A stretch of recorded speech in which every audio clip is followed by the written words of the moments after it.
Comitê Paralímpico Nacional Timor-Leste realiza workshop onde capacita conhecimento Federação Sirene Tutela e a CPNTL, com o desenvolvimento desporto bem deficiência.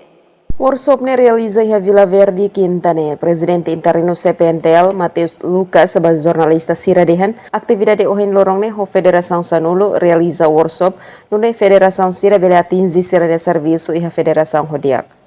Atividade da workshop ohin lorong ne atu CPNTL ho Federação Sanulo kalau workshop ini tra atu ne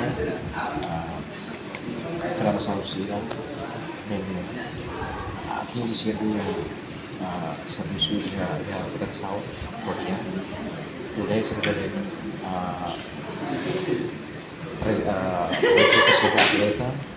Nyadihan controla husi parte CPNETL ba Federação Sira sempre iha no lau na fatin. Federação Sira mos halau atividade tuir necessidade nebe iha. Maria Tavares, STL News.